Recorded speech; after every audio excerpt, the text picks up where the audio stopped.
Bat হাতে আবারও ব্যর্থ হলেন ঋষভ পন্থ। এরপরে আবার ভাইরাল হলো লখনৌ সুপার জায়ান্টসের কর্ণধার সঞ্জীব গোয়েঙ্কার প্রতিক্রিয়া। আইপিএল ২০২৫-এ ব্যাট হাতে ঋষভ পন্থের খারাপ পারফরম্যান্স অব্যাহত রইল।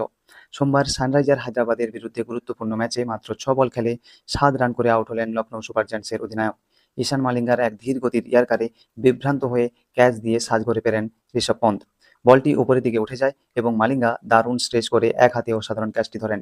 পন্থ আউট হওয়ার পর ক্যামেরায় ধরা পড়ে এলএসজির মালিক সঞ্জীব গোয়েঙ্কা। সেই সময় তিনি স্ট্যান্ড ছেড়ে বেরিয়ে যাচ্ছিলেন। সেই মুহূর্তটি সোশ্যাল মিডিয়ায় ভাইরাল হয়ে যায়।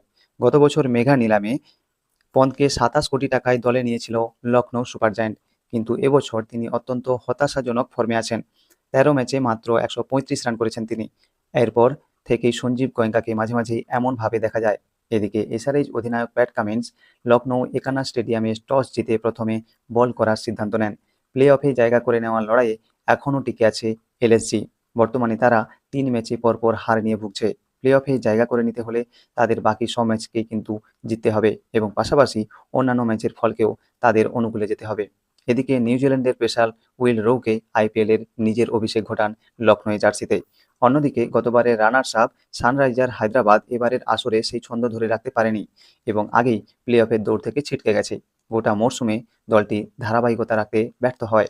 টসে জিতে এসআরএইচ অধিনায়ক প্যাট কামিন্স বলেন, আমি আগে বল করব। উইকেট কেমন আচরণ করবে বোঝা যাচ্ছে না, তাই রান তাড়া করাই ভালো। আমরা আমাদের সামর্থ্য অনুযায়ী খেলতে পারিনি, তাই চেষ্টা করছি সেটা ফিরিয়ে আনার। কিছু ইনজুরির সমস্যা ছিল, দলের সবাই স্বীকার করেছে তারা সেরাটা দিতে পারেনি। ট্রাভিস হেড খেলছে না এবং উনাদকাট ব্যক্তিগত কারণে নেই।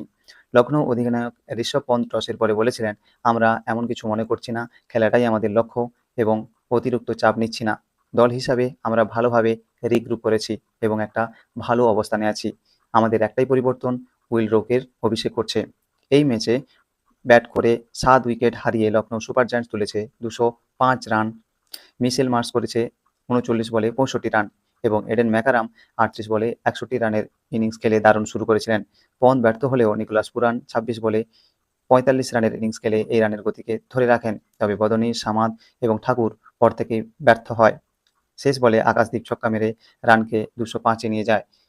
রান তাড়া করতে নেমে হায়দ্রাবাদ ১৮ ওভার ২ বলে ২০৬ রান তুলে নেয়, ৪ উইকেট হারিয়ে। অভিষেক শর্মা করেন ২০ বলে ৫৯ রান, ঈশান কিষান করেন ২৮ বলে ৩৫ রান এবং হেনরি ক্লাসেন করেন ২৮ বলে ৪৭ রান। আর সেই সঙ্গে সঙ্গে এলএসজির প্লে অফে ওঠার কিন্তু স্বপ্ন ভঙ্গ হয়ে গেছে।